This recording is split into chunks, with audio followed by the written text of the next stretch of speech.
G'day, hobbyist. Anthony from AoS Coach here, bringing you a very, very, very special episode. I'm so excited to have this one. This is going to be a data-driven review on the road to CanCon 2019. Almost 200 players going to CanCon. How do you navigate the waters? What can you expect? How do we kind of make the best performance possible? And I was thinking about how do I potentially win this with an army that I've never actually played yet, the Gloomspite Gitz. So I thought, who better to help me unpack this roadmap than two fine gentlemen, men who know their world so well that I'm going to extract all the goodness, and maybe you will too. First off, I have LLV, or as we've christened in Australia, you are officially Damo. Damo, how are you, legend? I'm good, thank you. I've never been called Damo before. It's an experience. I'm honored. Are you happy with the nickname? Because in Australia, everything is shortened down. You know, McDonald's is Macca's or Mickey Right. D. Rob, you're going to learn this very, very quickly. Everything, you know, like the bottle shop where you buy alcohol is the Bottle O. I'm sure there's going to be plenty. Is that quicker? It doesn't matter. We got to shorten everything. It's longer though, but I'm just No, but like we were talking just before we started, and Damo said, "Does that make Rob Robbo?" And I think it does. And even though Rob is shorter than Robbo, you shortened it, Robbo. And you shortened it, even though it's longer. It's shortened. Yeah, that's the rules. Yeah, deal. All right, I'm in.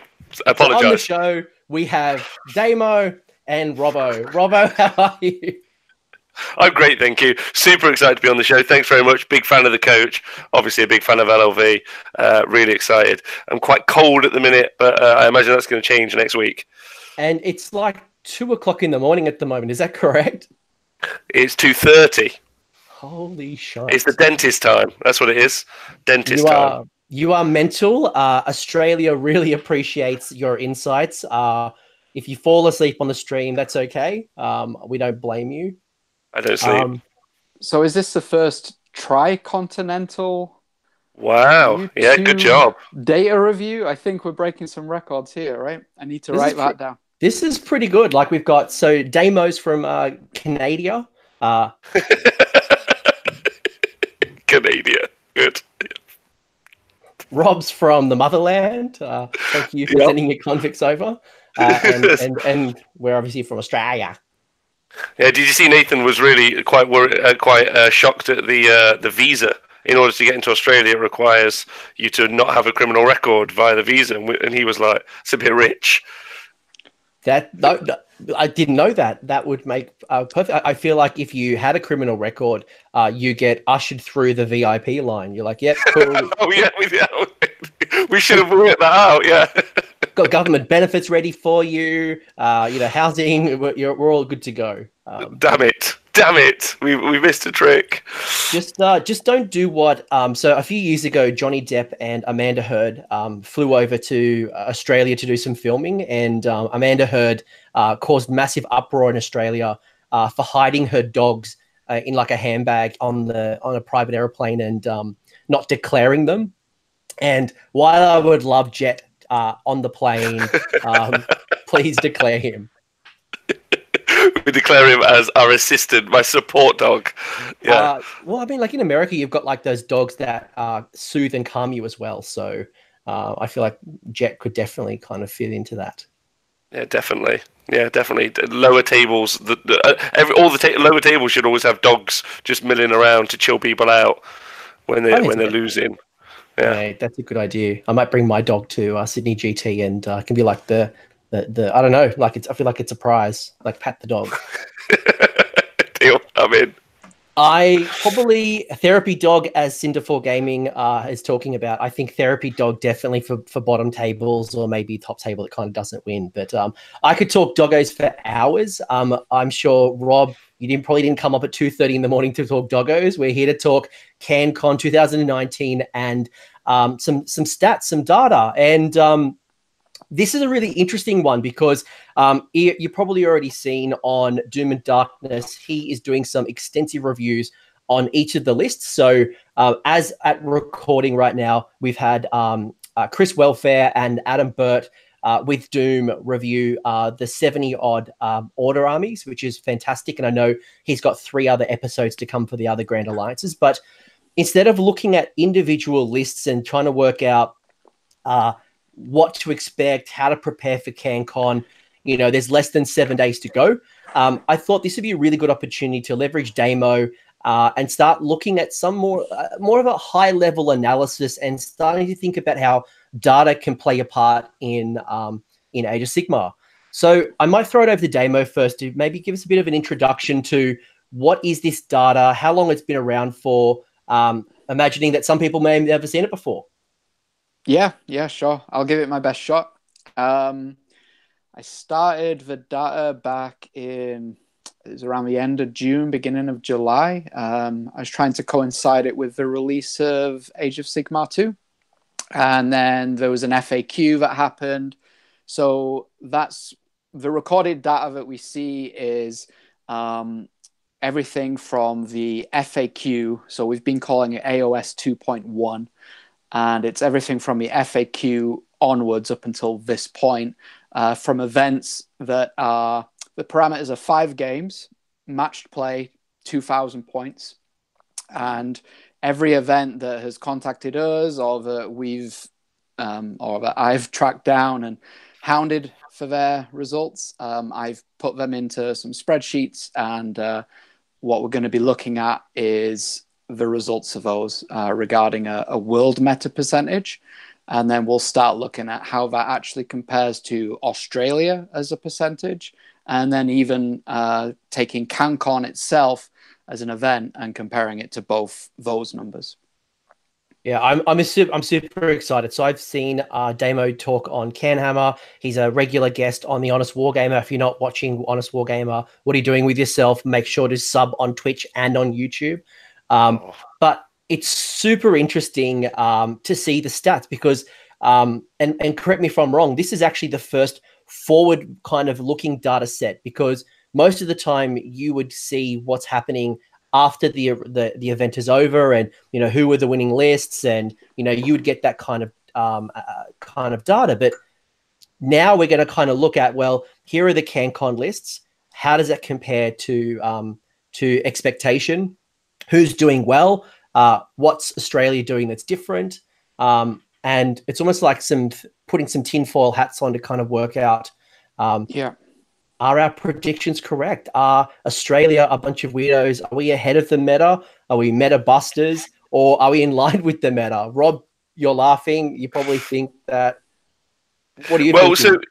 So I think like in the very early days of me doing the Honest Wargamer, and I started to look abroad, right? I was like, I felt like I'm sure other shows in the past have done something similar, but I definitely felt like I looked over at Australia and I was like, what are you guys doing? And then was looking at the tournaments, and this was nearly a year and a half ago ish. Same in America. And I started to look, and I was like, oh, that's really interesting. And everyone's got their own vibe, and obviously me and LLV have talked a bunch. And we've looked at kind of the global stats, and there are some differences, and especially in metas, like as in the percentage of populations of armies that go. But I also think sometimes that it's as simple as something like sometimes terrain is different. Some places use the mystical terrain chart, some places don't, which drastically, especially in the last version of Age of Sigmar, drastically affected the game. This is a super interesting set of statistics, especially with Australia, because I do think Australia defines its own Age of Sigmar scene, and I think it's as vibrant as any of the other countries realistically. So the data sets are quite interesting. So I don't think my initial thoughts about the Australian scene were that they were the oddballs. I was like, what are you doing? Who was it that won with a non-battalion based Stormcast army, just mixed Stormcast? I think it was the last Masters or the Sydney GT potentially. So Adam Burt won CanCon 2018 with a 15-drop Stormcast army with no battalions. Ask me if that wins, and I say no. Right, and that's great. That's great. Like I love that, because then I get super interested. I get super interested in Adam as a player. I get super interested in the army, and then I get super interested in everyone around him who he's playing with. Because I'm like, what are you all like? Because I love So I was at the beginning of the year running. Sorry, I'm conscious about being too long, but I was running Seraphon, and the whole purpose of that, just like we talked about off air, counterpunch. It was designed for my opponent to accidentally give me the first turn, and then if they didn't, just to survive the first turn, and then just do really well into the second half of Battle Round 1. And that was a heavy. Like, there was no battalions, and it was purposeful. Whereas people try and design their one-drop army so they can go first. So yeah, really interesting, and I love that. So I think you guys have actually been defining the game for a while, in your own way, and it's interesting to see how the stats back that up. Yeah, it's definitely interesting. Like Dispossessed Dan, he took the Dispossessed to the first Masters, and they're not an army that are kind of crushing tournaments, but here they are representing the Masters, and he did it all year. You've got people like Chris Tott, who has been successfully running the Dread Saurian for a year or two, and I know a lot of people think that is a hot garbage model. So we are different, we're unique. Damo, were you going to say something before we kind of get into the stats? Yeah. I'm just listening to you two. It's fun for me. I'm not usually in the conversation. I'm usually behind the scenes. So, but I just want to touch on something you said, Coach, was regarding. I call them leading and lagging indicators. If people are in business world, they'll be familiar with that. So, what we're going to look at tonight would be a leading indicator, and that's based on lagging indicators that we've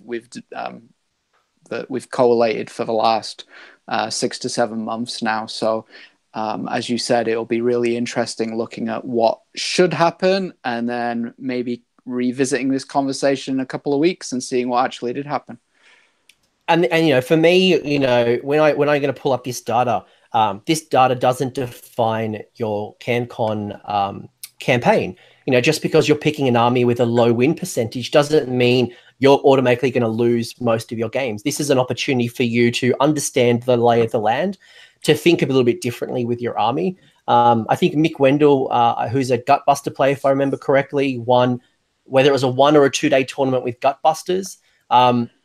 Now, Gutbusters, again, aren't smashing the meta, but because he knows his army so well, and he kind of, and we'll get to how you think a bit better with your army a little bit later, but, think about this and take this as a personal challenge that, your army's going to do really well. Your army may not do very well. And if you don't do very well, it's not always a reflection on yourself. Like, don't have an expectation when you go into CanCon that you are going to win all 6 games. That is a big challenge. So I think this gives us a good opportunity to kind of think about our army, prepare, use these last couple of days to research, practice, you name it. So, boys, anything else you want to share before I maybe share my screen? Yeah, I'll jump in one last point on what you said. I think it's really there's a little bit of and ahhing on what the stats serve as a purpose and whether they're actually legitimate or not. And at the end of the day, it's just, some numbers that you can have a chat with your mates about. But I really like the fact that you just said as well that you've got people taking armies to tournaments, and in the past they'd go with their Darkling Covens or their Scourge Privateers, and they'd get, their ass handed to them. And they go home and they'd feel bad about it, only winning 1 game out of 5 or 6 or 2 games out of 6. But now they can actually look at the stats and say, well, I was only supposed to win 1 game. I was only supposed to win 0 games. And I've just, I've performed better than my peers. And I think that's really important. It helps to grow the community. It makes people want to go to these events, I think. I think it does. Like, I think the key part about that is twofold. Realistically, it's number one, it's helping manage expectations. So before the internet, or even before I think Age of Sigmar is in this incredibly healthy place where there's so many people from different continents talking to each other and helping grow information like this. Before, you would feel, like you said, a little bit hurt by haven't done very well, and someone would just say, "Oh, that unit's rubbish, wait," or "That army's rubbish," but then that would be the end of the point, and it's like, well, that's really not enough information for me to constructively improve, and that's what I'm looking to do because I like my army. So number one, there's that, helping manage the expectations. Also, it's setting up challenges, which I think the Australia community have just bitten the bullet on, in my opinion. They're just like, "Oh, you're telling me I can't win more than 2 games in this army? Watch this. Hold my beer. I'm going in." And I actually really, and I like that because I think actually it really does. It marks players out. It goes, "Do you know what? I'm going to do this thing." People say that I can't, so I think it's really healthy personally. And I think when we get, I'm going to pull up the stats now, and you're going to see where there's been a few very early hold my beer moments where I actually was blown away. I want to tell you everyone right now, but I want the data to kind of tell its story first. I'm very excited. So I'm going to pull up the screen share. I'm going to pull up our awesome document. Perfect. So here we are. We have the so anyone who's followed LLV stats in the past, there's a lot of information to kind of digest, and I don't want to throw everyone, everyone gets death by data, and we're all craving insight. So I really want to break this down and help tell the story with Robbo and Damo. And we might start off at a very high level, and let's look at, of the 196 army lists that have been submitted, what's the breakdown? So we can see here, we start off with obviously our 4 allegiance, our Grand Alliances. We can see that Order is dominating, certainly at 72, followed by Chaos, Death, and Destruction. Boys, what do we think about this so far? Does this surprise you, or does this is this what you expected? After you, LLV. Yeah, when I was first looking at the numbers, they looked about on par. If you just look at the columns there, you've got the CanCon totals and then percentages and then the world totals. When you're looking at solely numbers, they're pretty similar as far as a percentage. I think the telling part is when you actually see the difference, and that's in the last column there. So as we can see, it seems that Australia is the land of destruction, and a 5% swing in data terms is quite large. It's not insignificant. So there are a lot more destruction players as a percentage going to CanCon than have been going to events worldwide so far. I mean, obviously, you've got the Gitz book release, which is the assumption is, but I would say that can't represent such a big data swing, really. And maybe it could. Maybe loads of people had Moonclan armies, and they're just adding those final touches to it and just throwing it in. But I would say that's probably not likely, just because of how long it takes to produce. And I think that's just a bunch of players who are just like, I'm just going to take what I like, and destruction is what I like. And I think that's a real positive vibe, personally. It also shakes it up when it comes to predicting who's going to win, because there are things inside destruction which really do defeat some armies that float around that top tier. But even if it's in the lower games, like games 1 to 3, where someone who potentially could take the tournament out with the Daughters list, they just come up against someone who just takes out all their hags in the first turn from some Thundertusk, and it's like, oh no, this wasn't meant to go the way it's currently gone. So it's really interesting for skewing what's going to happen at the top. I'm quite excited about that. Yeah, and when I think about this data, and I'm imagining I had this before list submission, if I'm an Order army, for example, that knows there's going to be a high representation of Chaos, there are some units out there that do additional damage or additional benefits to Chaos or Death. So I can start to think about the meta, and I can use LLV stats to start preparing my army. And obviously, list submission has happened with CanCon, and we can't go back. But when we start looking at this data and thinking about our future opportunities, there are some interesting ways that even just understanding at a Grand Alliance level what's going to be at the table can help us better prepare. And that destruction piece is definitely fascinating to me. I wonder, is it Gloomspite? Is it there's discussion happening that shooting is coming back or will come back. Are we going to see more Bone Splitter armies with Cunning Rock? Are we seeing a shift, or is it people who are excited about a change? I don't know, like, why do we think maybe order has people gone from order to destruction? Like, why? I don't know. Like, people stop playing daughters, and that's why there's an hour drop. Does anything else kind of come to mind here? I mean, there's been a reduction on all the other 3 alliances. It's not like just one alliance took a big hit, but yeah, it looks like there's a lot less order players as a percentage. I mean, you've got -3% there, and then death is going to be the follow up. So it's certainly it's a shift for certain. Whether people dropped their army and picked up new ones like Gloomspite, or whether just people looked at it as an opportunity to pull out their Iron Jaws or Bone Splitters. I guess we'll see that when the lists, when Doom and Darkness does his list rundown, I guess. Yeah, I think Bone Splitters are a really good shout at the minute, because you want weight of dice to deal with things like Nighthaunt, or even just the Reaper spam, which is always an issue. You also want something to go and take out like hags, characters that are getting summoning points, or even really eels. It's quite nice because they're weighty units, the Arrow Boys or Bone Splitters generally, because of the wounds. Decent army. So there's that. There's a bunch of stuff there still that's viable, and like you said, like Gitz and Moon Clan, that were already maybe going, and now they've got a book, and it's just another reason to go. Seems like a really solid choice.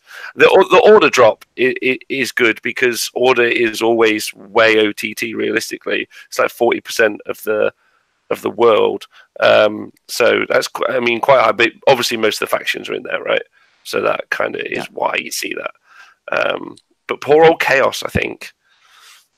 I know 28% seems high, but there's a lot of models in that range, and I don't know. I think that no one's really been talking about Chaos recently, or I don't feel that they have been. Well, it'll be interesting to see the breakdown of Chaos, and obviously rewind 12 to 18 months ago, Zench was definitely a leader of Chaos, and now are they still holding the flag? Khorne, did a resurgence of Khorne happen with the new box set, or who's holding that flag, and where the drops are happening? So yeah, Hayden Walker also brought up a good point in the chat here. He's asking if it's to do with things like transporting models, bringing up that Iron Jaws and Beast Claws are easy to take as far as transportation goes, rather than things like Sylvaneth. So I'm not as schooled on the Australian scene down there. Do you think that's a factor there, Coach? Yeah, I think transport also plays a part. Stormcast is quite good. Transporting something like Sylvaneth, for example, can be quite challenging, especially so some tournaments, and maybe CanCon is asking for it, they require you to have the trees in the bases as well. Don't quote me on that, but I know some tournaments require that. And if I need to bring 8 wildwoods plus the trees plus my actually fiddly models, that may be a disincentive. So I'm sure Doom's smiling and very happy that maybe there's less Sylvaneth. Actually, let's find out. Let's actually go to the stats and actually look at what are people bringing. So Damo, this is a lot of data. This is just like boom in your face data. What on earth am I looking at? What are the colors, and what does this all mean? Sorry, I know LLV is going to make some really salient points. Can I point something out really quickly before we jump in? Because this is what just jumps out to me. Dispossessed, 0 armies. Just like to point that out. I don't want to labour the point, but 0 people believe in the dispossessed faction at CanCon. Just gonna point that out before we go any further.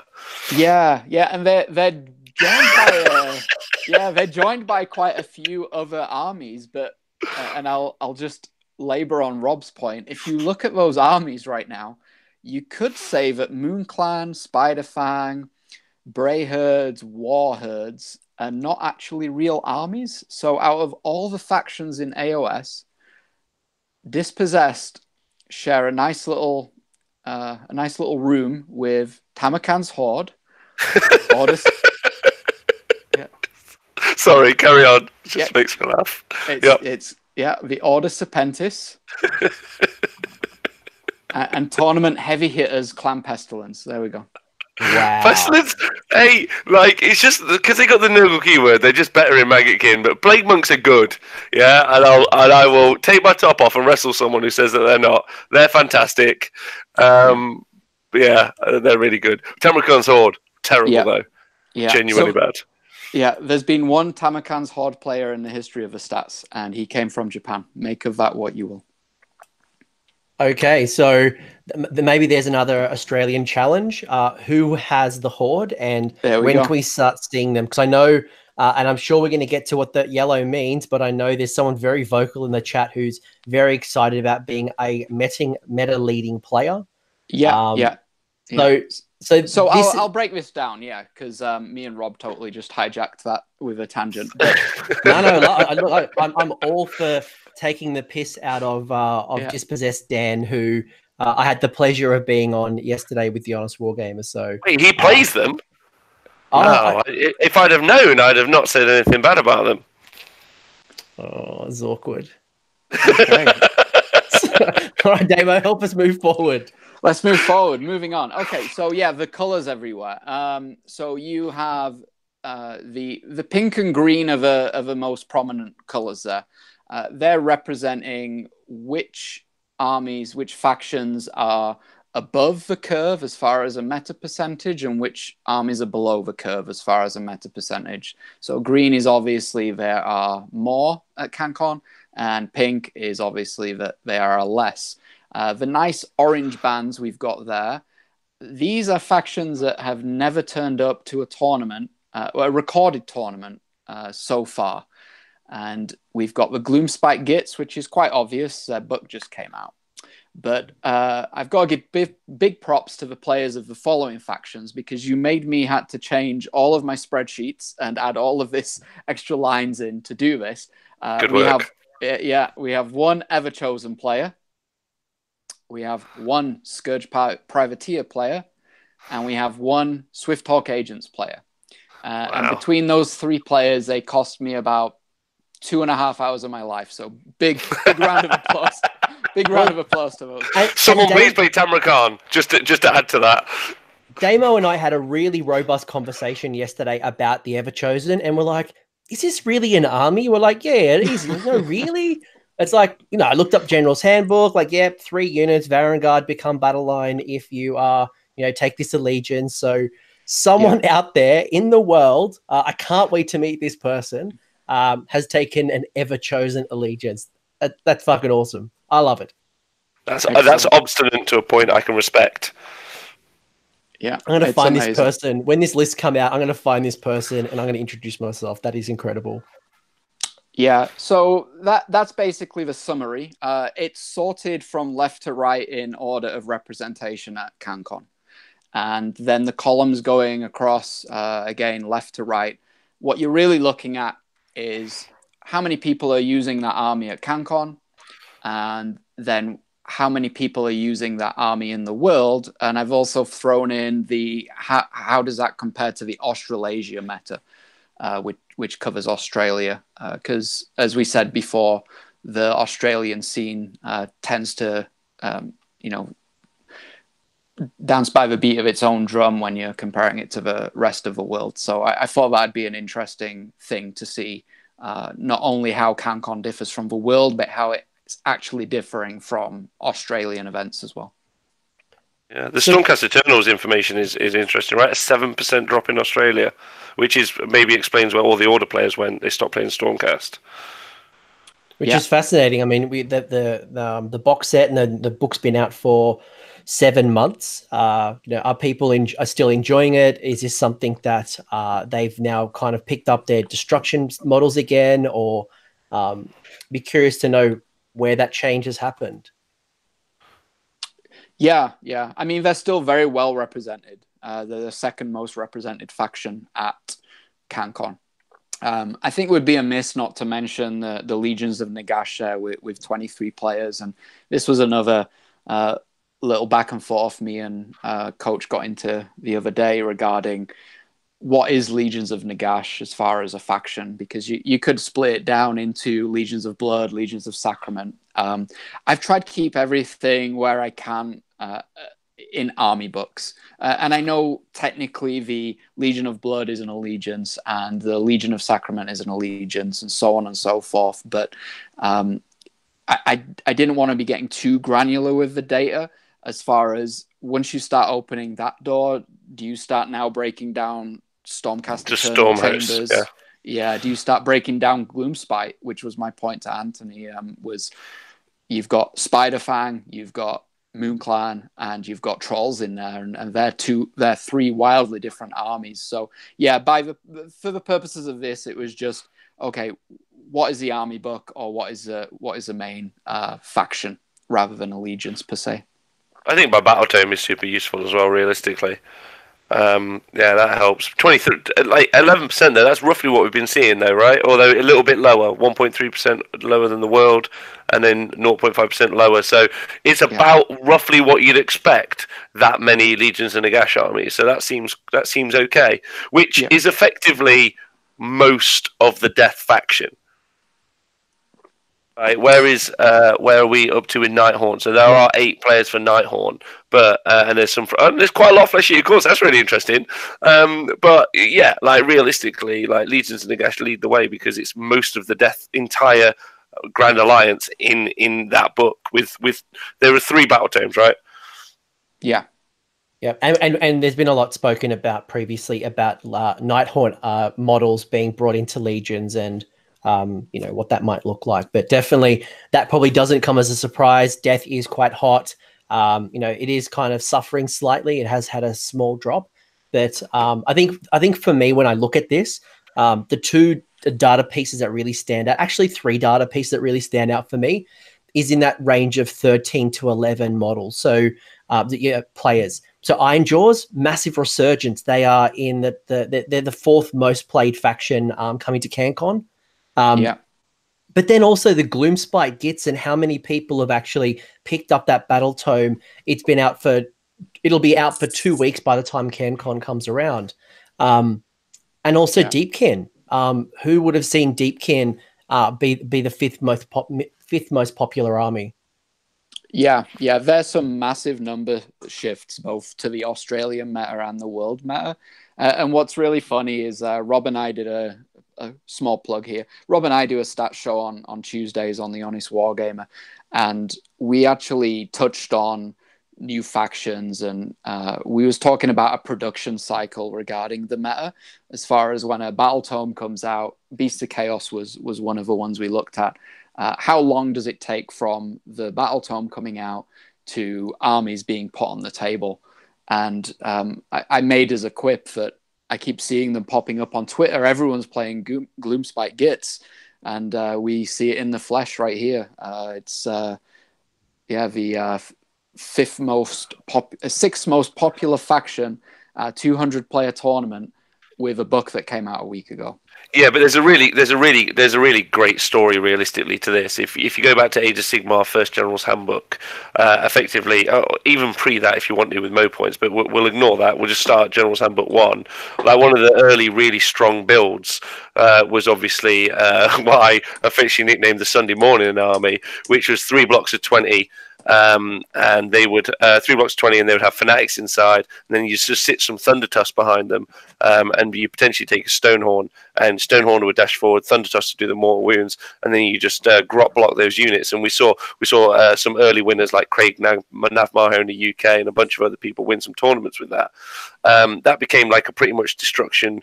Like that was it was that and Bone Splitters, and they were really ruling the waves until we got into the next General's Handbook, and we started to see armies such as Tzeentch, and we saw Murder Host, and we saw a bunch of stuff go through. But those were still knocking around, and people were still taking big blocks of grots. They were camping objectives. They were getting the gold. They were grot blocking with the Fanatics. Then it was only until the most recent General's Handbook that Fanatics really took that last punch, where they had to be in units of 3. They went up even more points, so that capacity to just shut down your opponent. And then we saw they lost their command ability with that first patch. So they were a viable army. They were a tougher army to use, but still very, very popular and quite used in 8th edition fantasy. So when you come now to their book being released, people are sat on 100, 120 grots. And in my opinion, comfortably one of the strongest army builds from that book, when it's just coming down purely to holding objectives, putting models on the board, is 3 lots of 60 stabbers. You get you take them in the 4-meter battalion. You get a unit of them back, and that's pretty much what people have. The spells and the shamans, add them on, and they're the first releases. So for me, it feels like people had in their hands the game, the build that they wanted. Where if you compare that to Beast of Chaos, no one was running Beast of Chaos. No one was running any of those models. So it's going to take them a lot longer to be built and put on the table. That's my feelings. Look, and I'm a part. So I'm one of the 11 Gloomspite Gitz players, and as a part of the Facebook groups and the WhatsApp groups, what's become really clear to me is that there's been a lot of people with the old box set, the Skull of what was it, the Battle for Skull Pass, I think it was, which was a dwarf goblin combined kind of army, or box. And there were people that were sitting on 2, 3, or 4 of those box sets, and the moment this book was announced, they pulled out that 120, 150 models, and they're ready to go.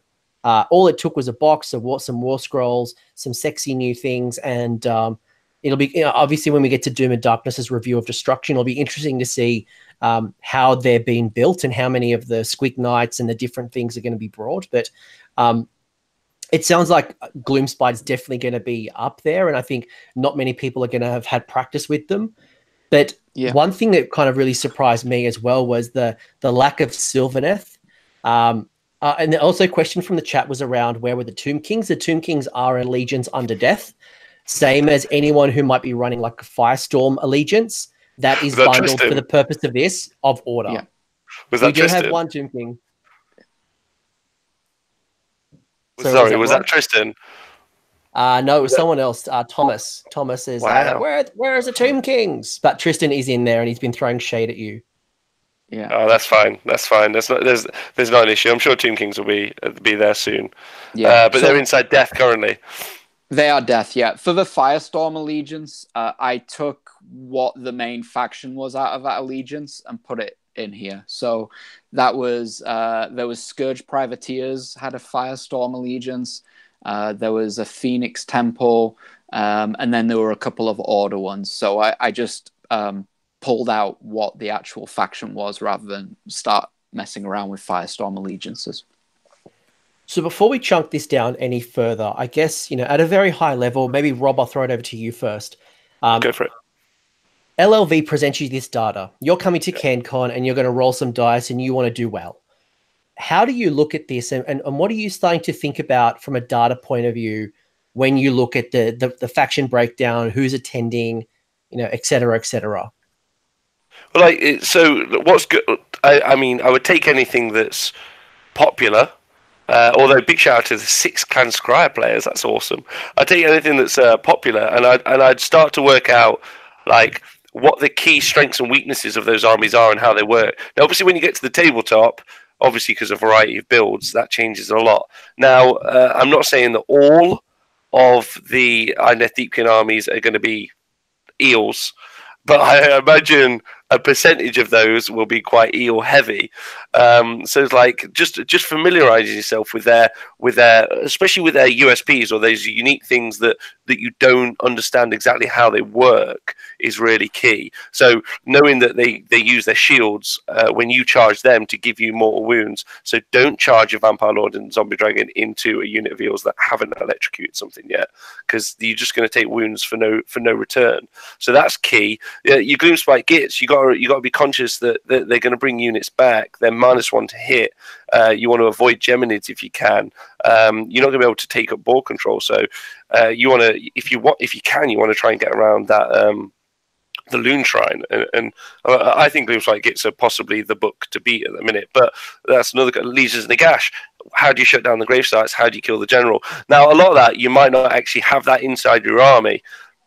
But that's when it comes down to the gamesmanship, right? Like, what am I going to do? How am I going to do it? What am I going to give up as bait to draw things in? Knowing that Grimgas Reapers are rubbish against single models, and if you give them a single -1 to hit, you can just hold up a unit of 30 Grimgas Reapers with basically any single model in the game, in my opinion. Like, they just suck. -1 to hit, and you just make them fight a model on its own. So you know that you've got that in your army, send that towards the Reapers. So it's just identifying what their main threats are, how they work, and then what you can do in your army to deal with that.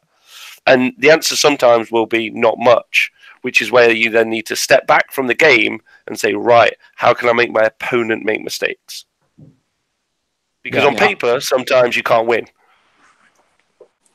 Yeah, for sure. And, you might have an army that, you've got a Nagash in front of you, and you're like, how on earth do I deal with Nagash, who's going to cast, 8 to 9 spells, is going to bring back, units with the additional command points. And sometimes you don't have to kill Nagash, but it's thinking about, how do I handle this with the tools that I currently have? And then in future events, how can I better prepare myself, knowing that there's a high propensity that there's going to be Legions of Nagash, Stormcast, Maggotkin, Iron Jaws, assuming that the meta continues the way that the CanCon stats are showing. Yeah. So obviously, again, we're forward looking, and unfortunately you don't have time to kind of adjust, but you do have 7 days to start thinking about, right, I've never played Legions of Nagash. I don't know what they do. I've heard a lot about gravesides. I need to read, or use this weekend to go find someone who I can play and experience that. So if you can't get some games between now and then, at least grab that battle tome, read some war scrolls, and we'll kind of go into some nuances a little bit later. And there are some, combinations that are, quite common across the internet. Not saying they're net list, but a necromancer is going to use Van Hal Dance Macabre maybe on a bunch of skeletons. So if you want to look at net lists, you can go on the honestwargamer.com. We literally have a bunch of lists on the internet for you to look at, with guides by experts. So if you're not sure about how Legions of Nagash, you've got Steve Curtis, who wrote a great Legions of Nagash write down, so you can read and learn. So from how those players play, I think net listing is a fine word. A fine word. I might get that on a t-shirt.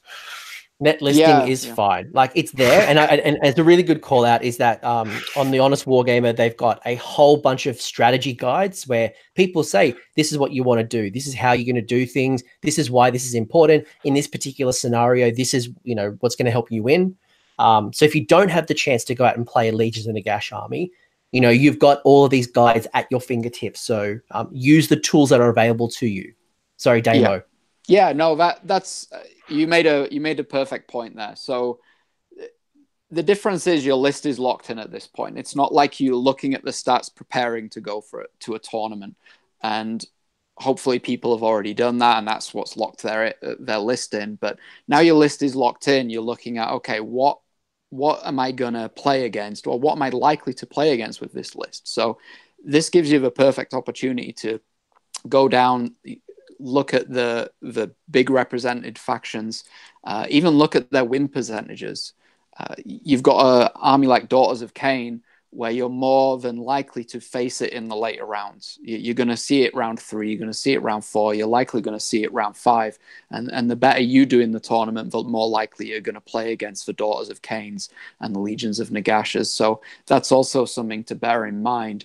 I'd like to throw something in there. I think that may not be true in this case. Yeah, it's possible. Yeah, and my only reason is that there's a great variety for the Daughters to play here compared to a lot of. When you've got like this larger group, which is fun, it means that that there's more representation. So like the Karajan Overlords army, for instance. So there are 2 KO armies. Now they might just be like the old style armies, or they might be new redesigned armies for this exact situation. And they've got the opportunity to kill the hags, which means that the witches or the snakes aren't immune to battle shock, and that's kind of the secret for breaking that army apart, in my opinion. So I mean, that's something there that's really interesting. You've got a variety of armies. I mean, Legion armies. Big shout out to the 4 of you. If they got a bunch of Fireglaves, are they going to be able to just whittle everything down ASAP? It's really interesting because there's only the Daughters armies are always quite low representation, realistically, aren't they? So CanCon 4.6, and in the world it's only ever 5.5, and they do exceptionally well. They almost win 4 games guaranteed. But I think Clan Skryre, there's a bunch of armies that potentially the Daughters players haven't necessarily faced constantly recently. And you know, the chances of getting that bunny run and getting the perfect run it could be quite difficult. And you know, you're right.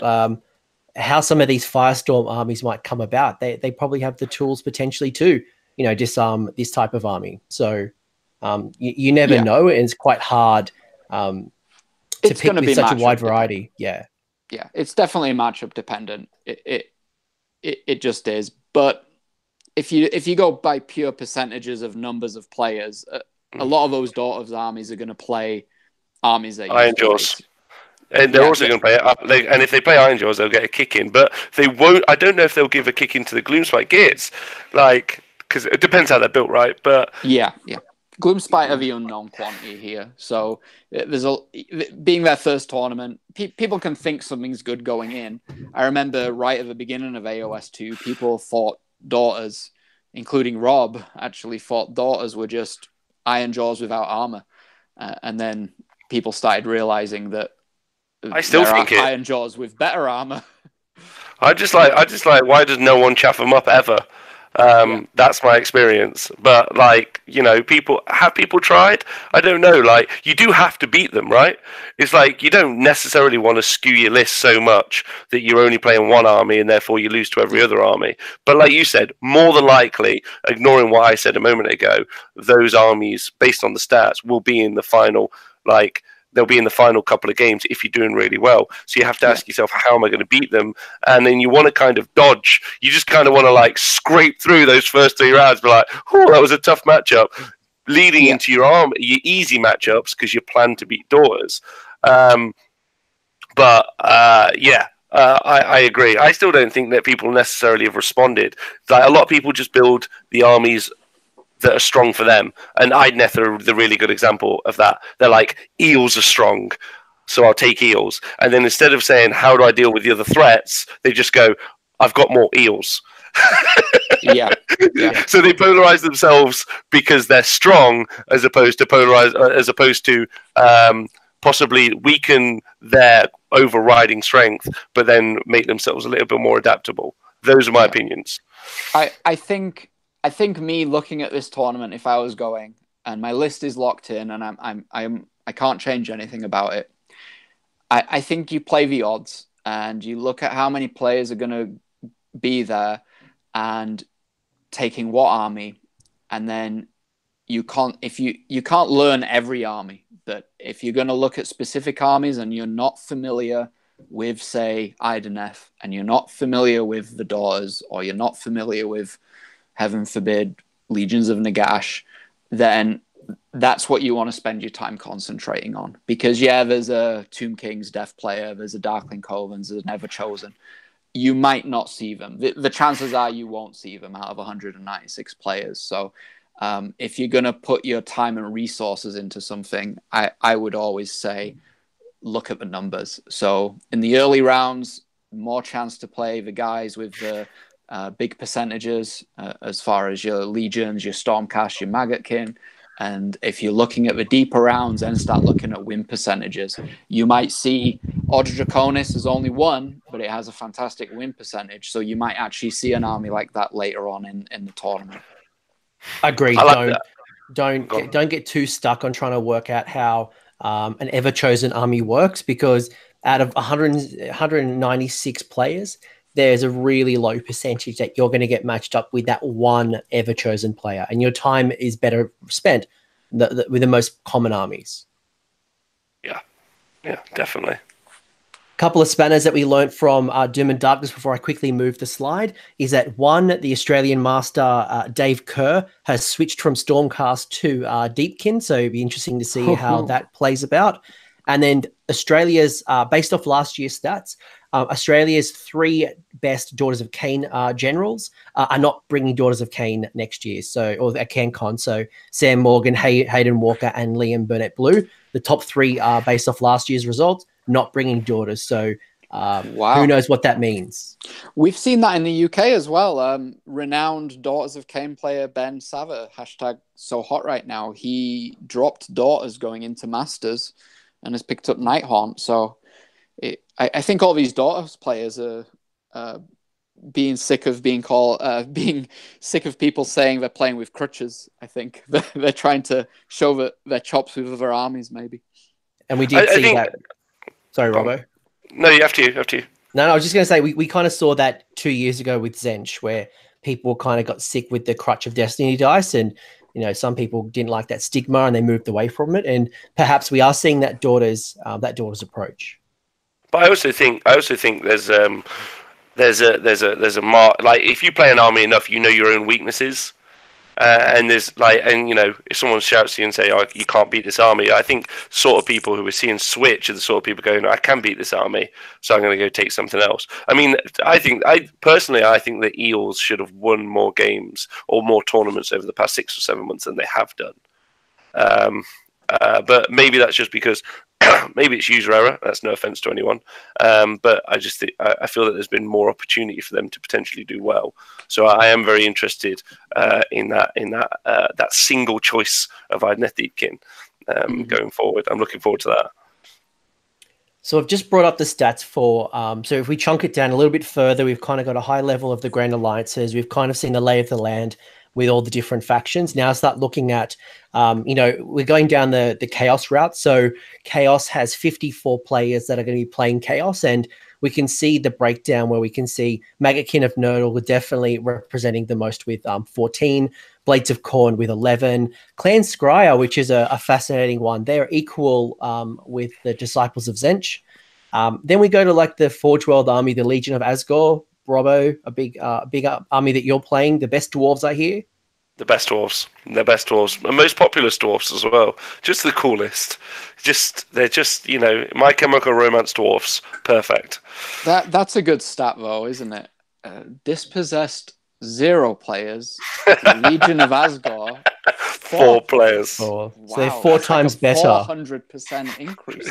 That's amazing. Can't wait. That's going to be the entire weekend of that I'm going to get to throw that at someone. It's going to be great fun. I think so looking at that, personally, I like the Scry choice. I think that's good. And actually, having listened to some of your guys' Australian shows, so whoever it might be, so whether it be Heralds, whether it be you, Coach, whether it be Doom and Darkness, or anyone. Also, shout out to Doom and Darkness if he's listening. I played a guy called Paul today who said his life goal was to meet 2 people, Doom and Darkness and David Whitehead from Garage Hammer. So I just want him to know that he's loved that much, that it's someone's personal goal to meet him, which is nice. Wow. Yeah, that's cool. But you guys talk a lot about Clan Skryre. It's kind of like it was a thing in the UK for a while, and then no one spoke about it. And I think that can be impactful sometimes because people go, "Oh, I wonder if I'm going to keep rocking that." So I feel that maybe that could be the reason for that. And correct me if I'm wrong, but I think the Maggotkin and Nurgle is a cool shout because it kind of has waned off here a little bit. But I really want to watch the Maggotkin versus Gloomspite Gitz match because the Maggotkin guy will be like, "I've got 30 playbearers on an objective. I just sit here and don't die." And then the Grots run over and go, "Same thing, but we've got twice as many." Which is such an exciting, rubbish matchup to watch, but also quite fun. And I had that matchup the other day, actually, with a friend of mine. So Ben, right? And potentially, what might help the Maggotkin is so there's a player, Gemma Shepherd, who was at the Masters, has been at the Masters every year, but she was running the Thricefold battalion, so the 3 or Rodigus and 2 Great Unclean Ones, and that seems to be quite popular. I don't know what it's like in the UK or anywhere else, but certainly that Thricefold is becoming popular. I wonder how many of those big beasties are going to be in the Maggotkin of Nurgle army. Yeah, it's tough to deal with.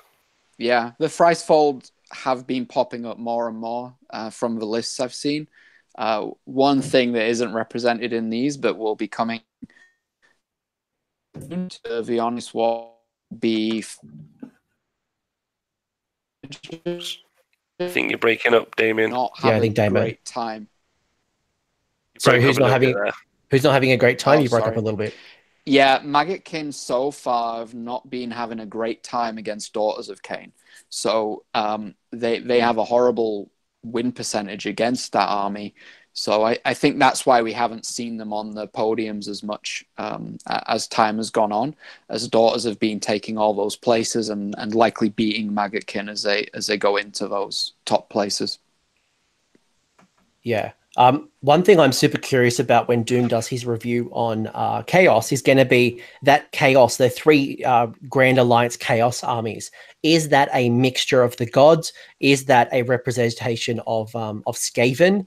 And assuming that there is a Skaven book coming soon with the Carrion Empire, fast forward 3 to 6 months, will we see a Skaven kind of boost, like the Gloomspite Gitz kind of have. So fascinating to see what that Grand Alliance Chaos is going to look like. And Rob, you're nodding your head. I probably agree with you. I think there's a lot of people who are diehard Skaven players who are just waiting for a reason to bring them back. I agree. I definitely, it's such a thing. And also, like, we talk about shooting, like warp lightning cannons were just a terror for almost 2 years. Like there was a good 2-year block where warp lightning cannons were basically in most mixed chaos forces. So, and still, like, they're still decent. They potentially have been pipped, but they were terrifying at one point. And I think you're right. I think that mixed chaos is a bunch of kind of chosen units. I really like the Slaves to Darkness armies in there as well. But I think those kind of mortals of chaos mixed into either Nurgle or Tzeentch still haven't really had their day. I know that there obviously used to be the formations from the Everchosen, but they still get some good, really solid buffs from taking Marks of Chaos and being inside Warriors of Chaos, also Chaos Knights. I think that there's stuff there for games. So when we get to the list that Doom and Darkness, when he does the review for the list, I am hoping to see some out of the box thinking, as we expect from the Australians at this stage. So really looking forward to that. But I like the Clan Scryer choices. I won't lie about that. And interested to see the Nurgle lists, because no one's ever been using Hammer and Anvil, Plague Monks, Plague Bearers, and I've written a few lists myself, just being like, I wonder if this works, talking it through with my friends. So I think there's something there realistically. So I'm interested to see how they do. Yeah, I agree. Yeah, and I had a faction focus video where I had 2 Nurgle players, so Chris Tott and Gemma Shepherd, and we talked all about Nurgle and the power of Nurgle, and even being able to use the Feculent Narmor in a Pestilence army. So there's some really interesting synergies between the books and even Nurgle's approach to Beasts of Chaos. So quite fascinating. Before we move on from Chaos, is there anything else that kind of stands out for either of you with the Chaos stats? Just the main faction Chaos. Doom and Darkness popped in the comments here. He says that the Chaos faction includes 1 Skaven player. We've got to remember anything Skaven now that isn't a clan does come under Chaos. So, and I think you guys in Australia have some really good Skaven players. Is that the same guy who's playing that Skaven? Does anybody know? So Dan Brewer, who I would argue till I go red in the face, is probably the best Skaven player in the world. I'd be surprised if anyone out there is better than Dan. Are you writing him out? I am writing him out, that giant rat, but he's like every good rat. He's borrowed his way out, so Dan can't make it. He'll be the buy buster so if we have uneven numbers, some unfortunate person is going to play Dan to break the buy. Usually, you see a buy on a list, you're like, "Yay!" and now it's like, "No." Yeah, Dan, but definitely. So yeah, Dan is not that Skaven player. So okay. So the pressure's off a little bit. Yeah, I'm rooting for my boys, the Legion, though. Come on, bring it home. So, although, obviously, I'm going to be the first guy to win a tournament in Legion, but they can try. One of my clan boys from the Lords of Liverpool feud is running Legion. So, no, so I think he might be doing Fire Slayers. Don't worry about that. Rewind. Move along. Destruction. Completely different, coach. They're completely different. No. He actually normally does run Legions as well, but he's recently moved house. And I think they're packed up. But So we're now on Destruction. So the faction that has gotten the biggest boost, and you can see that definitely from the Bone Splitters that have got a bit of a, sorry, not Bone Splitters in general. Like I think there's some good positive stuff happening.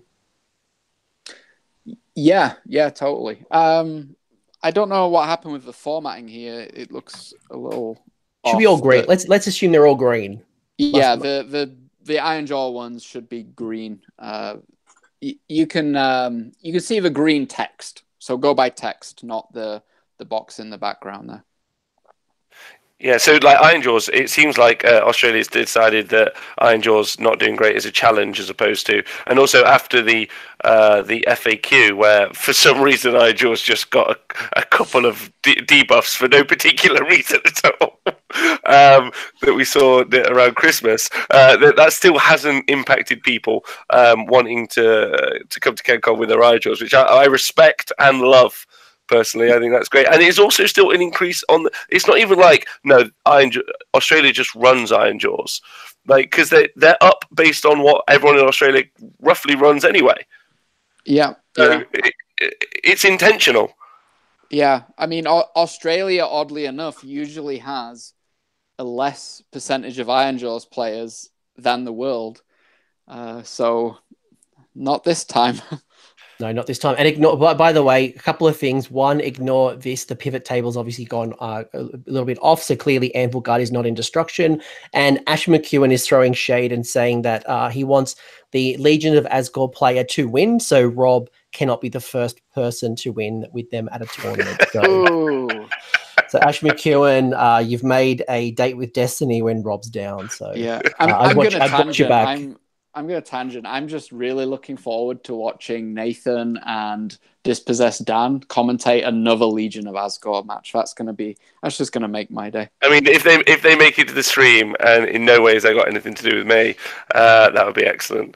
Yeah. Well, FYI, Legion of Asgore did win a tournament last year. It was with me. It was a doubles event, but it was 2 Legion of Asgore armies. I don't want to. I know that doesn't technically count. I make sure we all see that I'm doing the fingers, but technically still won it though. 2,000 points. Just FYI, beat the French ETC team. Not saying nothing. But looking at the Destruction army, I think obviously the big thing here is the Gloomspite turning up, right? I think that's key. And when we went and did the big overview at the top, we were like, wonder if it's Gloomspite. And now the big reveal is, the big upswing is obviously the 11 Gloomspite. Oh God, I can't say which is massive. Which is massive, and I'm curious to see how many of those are running a old Moon Clan slash Spiderfang type of army, or how many have actually gone out and bought and painted models. I know I picked up my Mangler Squig today, so I'll be furiously painting. But and of the Gloomspite Git armies, are they the ones that you'd actually want to have run, or is this all you can kind of get done in the time that you have? So it'll be interesting. Sorry, Robbo? Yeah, I think this is the one that you're going to want to run. Absolutely. Because everything that you want already came out. You got the Loon Shrine, you got the spells, you got the Shamans. Yeah. That's just the build, in my opinion. That's the win right there. 180 grots, get another unit at 60 back on the double 4-up on the command trait. And you just attrition on objectives. The only thing that could happen, though, is you get swamped, and no one wants that. Yeah. The other thing is familiarity, right? Nobody has, I'm sure some people will have practiced by then, but very few people would have actually faced this new Gloomspite Gitz army on the tabletop. So there's going to be a lot of unfamiliarity going into that matchup for even seasoned players, I'm sure. Yeah, I'll be getting my first 3 games tomorrow, so I've got like a 1-day tournament. So otherwise, I've had no practice. But you've read the book, right? And obviously you submitted your list. Is there anything that hasn't come out that you wish? Yeah, do you know what? I want that in the list. I picked up my Mangler today. I think there's a lot of question marks between Colossal Squig versus Mangler Squig at 300 points. I think there's a whole range of things around some of the Troggoths. So I haven't got any Troggoths in my army, and is there a place for that? Whether it's the Rock Gut or the Fellwater Trolls. The Squig Knights, the Boing Grot bouncers, while they sound really good, I don't know the validity, and 300 points for a unit of 15 with low battle bravery. There's a lot of questions. Like I had to sacrifice my command trait of is it fight another day from the Mangler Squig because I took the Loon King. So that's such a big trade-off. Is it worth it? And I'm backing myself to say yes, it is. But I think there's so many question marks at the moment, and I think I'm glad to be testing it. Yeah. Good. I feel like I think I agree with you. I think there's a bunch of options inside that book which are really fascinating. But really, the shamans, the fanatics, and the grots seem like the kind of like the really like blunt hammer force trauma. Thank you. That the Idneth choice is, with the eels. And I think you could probably make far more nuanced lists further down the line. But I think the strong build is the really obvious build straight off the bat. So it'd be interesting to see how that does over the weekend because it seems pretty strong. I won't lie to you, especially in a fighting game. So the one reason I didn't take like 120 or 150 grots is just purely because of time as well. Like I don't know my rules, I don't know my synergies. There's a lot of stuff to remember. So I think as time goes on, those lists get refined. But can we just put out every one of those 11 Gloomspite Gitz players if they're bringing grots? Let's just all tell them to bring movement trays, so games aren't going to time there. Yeah, no, I've got movement trays, but I'm sure everyone else will go out because it's not fun. And also a big shout out to the Iron Jaws players. I'm just like they're like screw everyone, screw the stats, screw the world. They just do what they want to do. They got the Clash playing in the background, and they're just playing. Having fun. They had that little nerf through the quote unquote big FAQ, so they've still gone, fuck it, we're going to show them how it's done. I was avoiding swearing, but they've got all the fingers to the sky. hold my battle brew. Let me show you how it's done. They're going Shakespearean. They're like, I bite my thumb at you, sir, but they're grunting it because they're all players, right? Not taking your shite. So for people who are asking about Tomb Kings, I have included Tomb Kings here. So we've got CanCon by Death. What do we got here? We've got Legions of Nagash 23, Nighthorn at 8, Flesh Eaters at 5, Death at 1, which is your Tomb Kings. And then I've got on the right hand side your breakdown for a Legion of Blood, of Night, of Sacrament, and your Host. Anything that stands out with the Death? Yeah, well, just obviously it's a 3-army faction, unfortunately, pretty much, right? So, when we break down the Legion of Blood and Legion of Knights, the Grand Host is making up the most of those. Is that what I'm seeing there? Yeah, there's 11 Grand Host players out of the 23. So that's going to obviously be Nagash, 100% in that. Would you like to know how many Nagashes there are? Yeah, go on. Have a guess. I would say out of 23, I would say 16. Robbo? Out of 23? Yeah. 5. 9. There are 9 Nagashes. Ooh, nice. Okay. Yeah, I don't think Nagash. I don't think Nagash is the strength, though. I think anyone who's been playing with it enough, they realise, they go, this isn't the power realistically, because it's. On top of the general that you want, it's another maybe 300 points which is another unit, which is stopping that general being hit. And does Nagash do enough for his points? He's great, but I just don't think he does. No, you could almost argue that Arcane the Black is probably the better spellcaster, so and for less points. So, and you can obviously use that extra 600 points somewhere else. So, but long story short, if you do face a Legions of Nagash army, there is almost like a 1 in 2 or just under a 1 in 2 chance that your Death Army, your Legions of Nagash opponent will have Nagash. So another one, you might want to look at it. But more importantly, they'll have Reapers. They're going to have Reapers. They're going to have the Chain Rasp. They're going to have a Necromancer, and they're probably going to have, they're going to be using Venhal's Dance Macabre somewhere. Yeah, your biggest asset against any Legions player is managing their grave sites and taking out the Necromancers if you can. Those are your 2 priorities. Everybody goes on about the 1 command point, bring my Grim Gas back, and yeah, it's easy to do, that if you can dictate the game where you can control those grave sites, you're either going to make them come out of a site that's not in an optimal place, or you can just totally block them. So I think that's key when playing you see Legions of Nagash in the match slip, and the first thing you want to say to yourself is, how do I control those grave sites while controlling the objective, obviously. And don't forget to use the... Go on, after you, Coach, sorry. No, please. I was just saying, and don't forget to use the objectives as bait, because almost always they're not shooting armies; they're combat orientated. But with the fly keyword, which is key, often if they're using Grimgas Reapers. But the thing is there's just as viable a skeleton horde build. You can make a build that's really solid with dogs. I'd be really interested to see what is in those armies and see if anyone's gone outside of that kind of their comfort zone, because I think that would really start to mess people up as well. You probably have more control with enough dogs, but it's super interesting. I really like it as an army. I think the command point ability is lame, because it's just so it doesn't require any skill. It's just like, I do a thing, cool.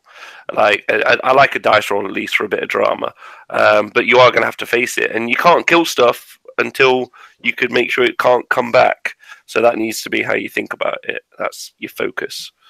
No, I agree. That's something to think about. If you're not thinking of death, or you're not playing death, you need to remember that if there's a command point up their sleeve, they're going to bring something back.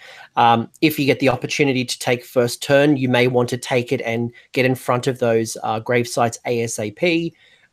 You may want to think about the way you deal with combat, and if you want to try to destroy your unit, because if you're going to bring back a full unit of Grimgas Reapers, or 10 to 15 Black Knights, maybe there's a way you can do it, but prolong that when they come back. Or can you handle them coming back? Just knowing they can do it, your strategy should revolve around that. Yeah. And otherwise, good to see some Flesh Eater Courts as well, which I assume the new rules for summoning has encouraged them to return. Yeah. Also built over in America. Maybe that's inspired some Flesh Eater Courts players, right? Because there are some tournament winning builds inside there, or some tournament that we've seen that in America. So that would be cool. Nighthorn also top pick. The Nighthorn. I still think. Look at me. I'm sat on a Nighthorn model right here. Big pick, I think, for potentially doing really well. Really interested to see those lists. Excited to watch Doom do his thing, because he researches stuff so well. I got to say, that's brilliant. Last time I was on his show, it was just so well researched. So I'm really looking forward to reading those, listening to those. Sorry. Yeah, big takeaway from Nighthorn is Australasia's meta is usually around 8.3%. So it's literally half the amount of Nighthorn armies you'd expect at an Australian tournament. Only 4% there. Yeah, that's fascinating. And again, I think where have they gone? So who knows? Maybe they're all the Iron Jaws players. Yeah. Cool. Yeah, Death. I mean, Death's got a good representation, and it's good to see a wide mix. Yeah. Well, is it four factions? Pretty slim, isn't it? It's pretty slim, and I mean, there is the Wrath Fleet if you want to get technical from Firestorm, but no one's. Are they in there?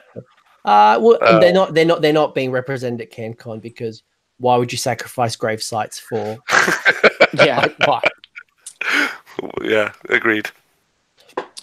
Finally, our biggest representation, which is going to be Order. So we did mention earlier that the Firestorm allegiances have been bundled into Order. So we do have representation. You see on the right-hand side, we've got Anvil Guard. There's some Hallow Heart. There's a Hammer Hall. What else do we have? We've got a Tempest Eye coming. So we do have some of those Firestorm allegiances. So it'll be interesting to see how they come together, and some of those benefits kind of mix up. Did the Firestorm ever get banned in Australia? I know it was banned for a short time in the UK and the US, but has Firestorm always been on the table in Australia, or was it banned and then came live recently? I wouldn't say it was banned. I think it was unsupported. It was like, no, we'll kind of watch how this kind of comes about. And then I think it was after CanCon 2018 that tournaments started incorporating it, and I think it's been around for about 6 to 9 months, but very slow adoption. So myself, Luke Dadhammer, did a video the other day kind of breaking this down. I think there are some really good builds, especially if you are a mixed order type of person. And the fact that they made an update in the big FAQ that allows you now to take allies. So I think that is a big boost for the Firestorm, and potentially why people are revisiting it. Yeah, I really like the Courage and Overlords pick in there. I don't think AoS 2's been. It's been clear blue skies, which I actually found out the other day is actually a term for terror, which I did not know. But yeah, the clear blue skies now are obviously going to be full of the arrows of the Courage and Overlords, and that's like, I know there's only 2. I know that is just 2, and so that is really, really unlikely. I can't. The lists are already out, aren't they? So I'm going to go look at them. The order ones are definitely out, so you can check that out. Sorry, the KO ones. But I think there's also some Courage and Overlords inside the Hammerhall armies, right? And also the Hallowheart armies. Yes. Yeah, I know Sam Morgan, who's got a mixed order faction, is bringing some Balloon Boys. He's got some KO in that. I'm sure they're all scattered about. So yeah, and I think they're decent. I really do. So I know it's only 2. That's a bold statement, Rob. It's a 33% wins in all AoS 2 games right now. Yeah, I think what happened was, though, again, we're talking about production, right? So AoS 2 happens, you got the kind of the build that was doing its rounds with Courage and Overlords effectively gets scrapped. Courage and Overlords is super complicated to get into now as well, because you buy the battle tome and you effectively need to print out like 30 different FAQs from like 3 or 4 different places to put them into your book to work out how it works. But effectively, you've got an army of running and shooting models that could do really well. Same with Dispossessed. As much as I hate to give them credit, it potentially can put like a pretty solid objective holding shooting force down. That can tank fairly well. Courage and Overlords can't tank as well, but they can shoot much, much further. And range is kind of the key. It's why Eels do so well, so they're so fast. It's why Daughters do so well. They're so fast. And I think there's something there. Now, that might just be me just picking it out and just going, but I like that they're there because, like I said, you get a couple of those Daughters armies that potentially could win the tournament, but they come up against someone who just kills off their key characters in the first turn. They're in an interesting place, and they haven't had to face that so far. No. Not realistically. They're not very well represented anywhere in the world. So there's some interesting matchups. I'd quite like to see them. Do you have any standouts, Coach? Yeah, look, I think if I was looking at this, at a very high level, I'm looking at the top 5 order armies, and they all have movement shenanigans. I'm looking at the Stormcast, which are going to be able to deploy 1 in every 2 units in the sky. So I need to think about that from a movement point of view. The Ardeneth Deepkin are going to have potentially up to 3 models coming off the board with Volturnus and the Soul Scryer combination. So I'm going to definitely look for that. I'm looking at teleporting Seraphon, and I'm looking at potentially summoning Seraphon. We obviously know how fast Daughters of Cain are, and we obviously know the movement shenanigans that Sylvaneth have. The Sylvaneth have with their Wildwoods, and I think maybe 2 of the 3 Fireslayer armies have the tunneling ability as well. So knowing that I'm playing a order faction, there's a good chance that there's going to have a bunch of movement shenanigans. And even actually, if we look at the bottom, like Luke is calling out in the chat, Swifthawk agents are super fast. KO potentially have Barak Zilflin that can drop from the sky. So this all of our order potentially could give me trouble in the movement phase. Right. I think it's really standout that Seraphon are up there in the top 3 of the order armies. That's a big increase in representation there. That's good to see. My 2 takeaways would be Fire Slayers, like you said. I think they're a faction that people just aren't picking up, but even though they've got a 45% win ratio right now, I think they have the potential just to get on those objectives or even grave sites and just clog them up. And there are a lot of bodies to remove. And my other big pick, and shout out to the master of Phoenix Temple himself, Chris Tomlin. We'll see if people can keep his stats alive. He's at him and I forget his name. I'm very sorry. He's actually coming to CanCon.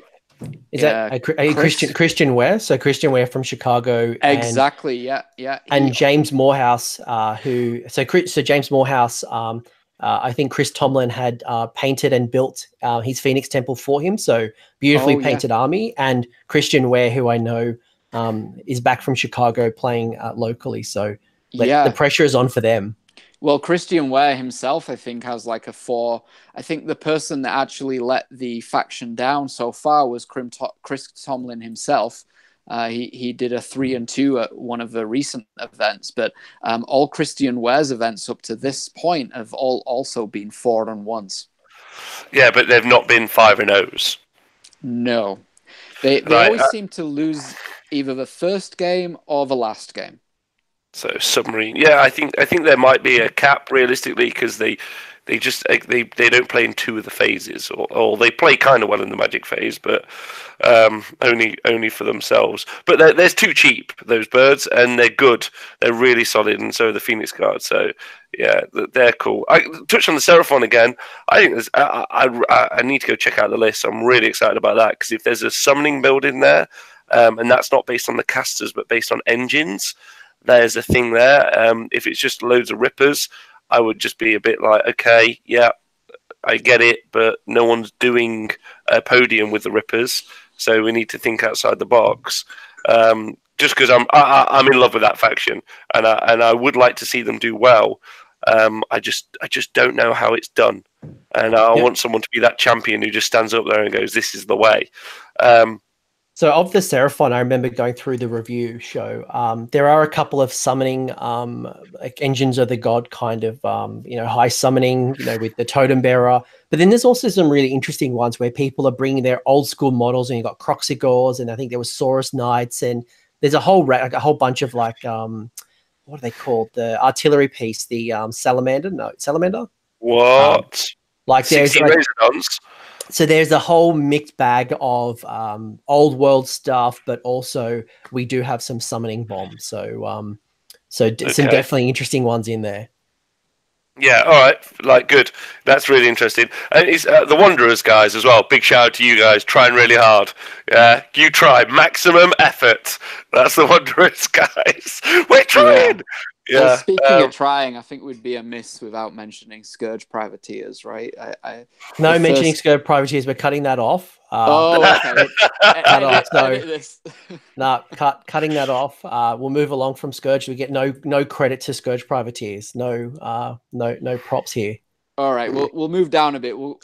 We'll shout out the Darkling Covens player, knowing that he's going into this event with a world percentage of 28% win ratio. That guy's got some balls, right? So his name's Alex Murray. Alex Murray, mate, you're internet famous. You've got the big shout outs from the crew. Yeah, but also Order Draconis. They smashed over here in England. 64% win rate. I know it's a low data set, and kind of like the reason we talked about the Phoenix Temple, or it got kind of, I think, a little bit more airtime, roughly, was because it was always 4-1 for a long time, so it was that silly 80%. But 64% is decent. That army does well. And I know it's only one player playing it, but it's like you almost can't build for it, because there's so few people out there with it. So you do have to think about the other factions. And I think the Order of Draconis players kind of take advantage of that because you just don't know what to do. But the hit to Doppelganger Cloak is going to be a big deal. Yeah, I was just going to say the Doppelganger change really hurts that Draconis strategy. They could lock down, 30 Sisters or, 20 Plague Bearers, whatever it was, with just one dragon forever and just take it out of the game. And that's not an option anymore. So Andrew Bigwood, who's in the chat at Sydney GT, was running. I think it was Order Order Serpentis. Sorry, ignore me. I think it was Order. They're all same to me. They're all elves. But one thing I wanted to call out, which is super interesting, when I looked at Doom's review, is that about 50% of the Daughters armies are Temple Hagnar. So knowing there's going to be these after saves. I noticed that it was like 13 ballistas, like the Stormcast ballistas, 12 Frostheart Phoenixes, and most, if not all, of the Deepkin armies had the Soul Scryer. So knowing that there's going to be some sideboarding shenanigans. So either watching your back, watching your sides, it's something that's probably going to be coming. Yeah. I think the low percentage of Sylvaneth is quite interesting. Yeah, well, so we mentioned it right at the beginning. If travel and storage is a legitimate thing with 200 players coming in, those trees are going to be left at home, right? No one wants to travel with those. But can we all agree as a group that no one wants Stormcast Generals to win? Let's just agree that. Well, nobody wants Adam Burt to win again, except Doom. I know Doom wants Adam Burt to win. We can't go through another 12 months of Adam Burt telling us on Heralds of War that he won CanCon. Yeah, but his list is rubbish anyway, so it'll be fine. Yeah, rubbish list, right? Don't say that, because that's what Chris Welfare said in the last list review last year, and he proved Chris Welfare wrong, and then Chris just copped it. So I think yeah, the teacher Burt has all the tools. Yeah, we'll see. Couple of quick stats that I might throw out as well from a line source that we haven't caught out is if we're thinking about list builds, there's some very common artifacts. So the Griff Feather Charm, the Doppelganger Cloak, the Thermal Rider Cloak, the Sword of Judgment, the Ethereal Amulet definitely are quite common. There are 8 Everblaze Comets in order. And from a generic malign sorcery, you can almost, there's a very popular, the Chronomatic Cogs, Geminids, the Pendulum, Soul Snare Shackles, Quicksilver Sword, and Umbral Spell Portal. So they are some of the most common endless spells that are going to be coming. What I don't understand is why there's 192 lists. Why there are 196 lists? Why there aren't 196 versions of Geminids? I just don't understand it. Like every time I read the army list, it doesn't end with "and Geminids." I would have to have a deep conversation with each one of those generals and go, "So why? What don't you like about the best thing in the game?" That would be my jump off. That's where I'd jump. I'd just be like, what's your plan? And for people who are thinking about getting into it, and again, Coach talking about people who are needing to learn the endless spell phase. If you don't get much time for a practice game or something, just get a couple of endless spells, put them in the table or put them between you and your friend and roll some dice and just truly understand how having 2 or 3 endless spells on the board works. Understand that when you cast endless spells, especially Geminids, or it's cast at you, just be 8 inches away before the turn roll happens, so it can't hurt you, or 9 inches away. Just be conscious of how the endless spells work, because they can. I reckon Geminids will just win games for people, and people won't understand that they've lost games because of it. Does that make sense? Yeah, do you agree? Yeah, I fully agree. And knowing when to take the turns is going to be critical with so many predatory spells being thrown around. Yes. Yeah, and the mushrooms out, right? People are going to be having to face the mushroom. I have the mushroom, so yeah, I've definitely taken the mushroom. So it'll be interesting in the list review how many people are taking the mushroom. How many people are taking it? I've not done the stats on that one. But we have to watch for Doom and Darkness. We can all wait for Doom stream. Also the spiders. Doom, tell me those spiders there are, because the scuttle spiders are the best. I can tell you that there are 2 of the 11 are Spider Fang armies. Dude, has Hayden Walker got 6 endless spells? Hayden Walker, Liam Burnett Blue, and I know Joel, who's a Moon Clan player, Hennessy, are doing Nathan Prescott type endless spell bombs. Their own version, but there are some endless spell bombs coming. So I'm sure there's lots more to kind of look into, but watch out for those ones, because I think the chaos. It's going to confuse the shit out of everyone. Yeah, and that's why you need to play it. You need to play it and practice with it. Otherwise, because it's like you turn up and not play the game of Age of Sigmar, really. Because if you don't play the spell phase and understand how it works, the guy who's been doing it all the time is just going to have a level of mastery above you. So you just got to practice it. So Hayden has 6, Liam's only got 4. So I don't think Liam knows how to play Sigmar. And that's probably a nice segue to people to learn Sigmar. And I flicked on the screen something that's been a very valuable asset to me as I've gone through list building. And Rob, this is your baby, the Honest Wargamer workbook. So I don't know if you want to give a bit of a high level of what on earth is this book, and how can I start using this to be better at CanCon and then prepare for future events? Well, so I mean, for CanCon specifically, if we could jump to part 4, if you scroll down, that would be that. I feel that that's the kind of key part, because we've kind of discussed on this realistically.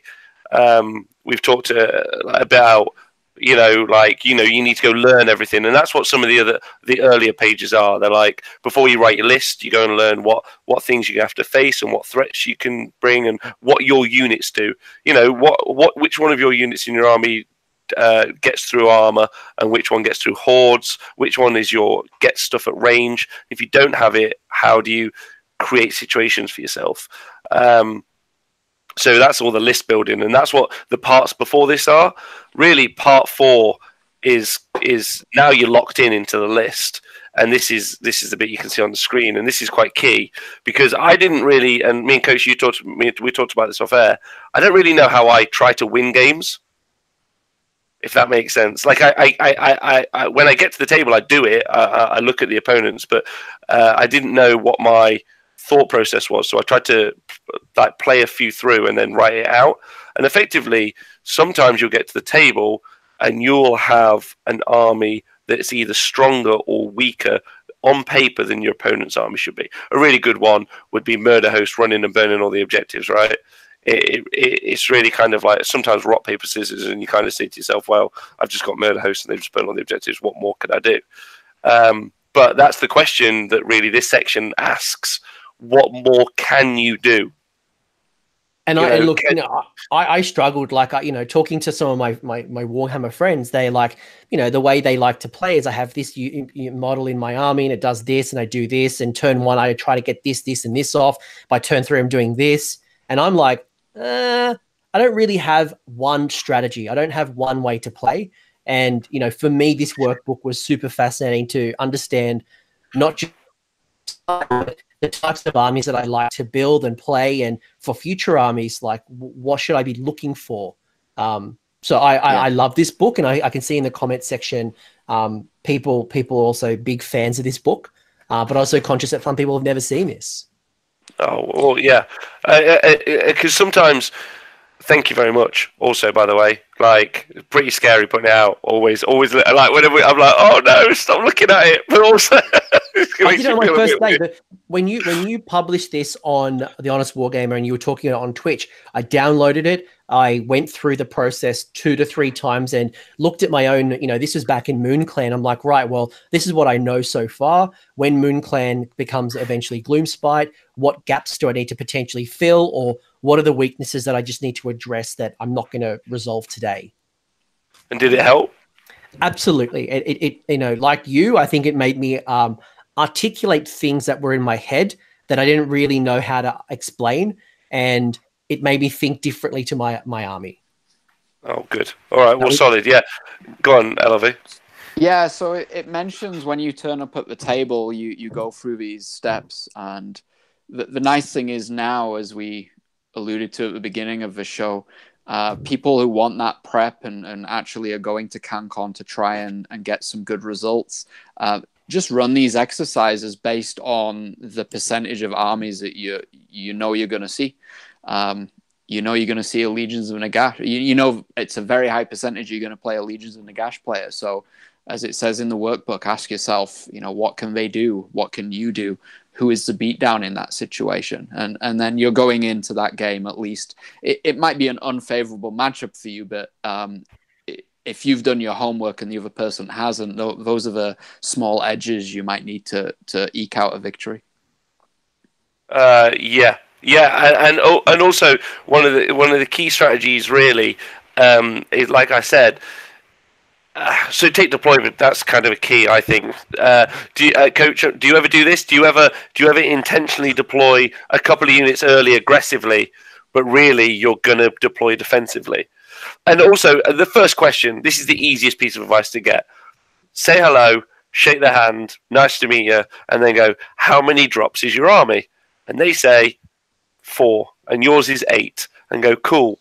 I know they're going to get to choose, right? Knowing that is just about deployment then. So then you just say, okay, let's look at their army. Is their army built to be aggro on turn 1? Most of the time in Age of Sigmar, yes. Like, does that mean they're going to deploy on the line and try and get me? Yeah. So then let's defend. Let's bubble. Yeah, let's do that well.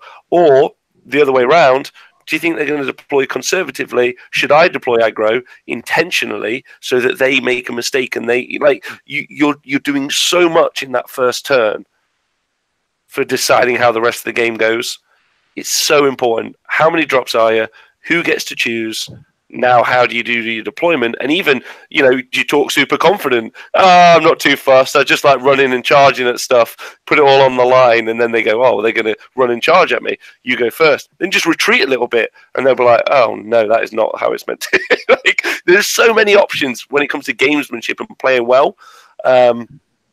So, yeah, take advantage of that, I think. And that's super important. And I did a video. One of my first Age of Sigmar videos was about preparing yourself for a tournament and how you have a better interaction with your opponent. And some of these simple things like asking them questions not only helps create a better rapport with your opponent. And you're about to spend 3 hours with this person.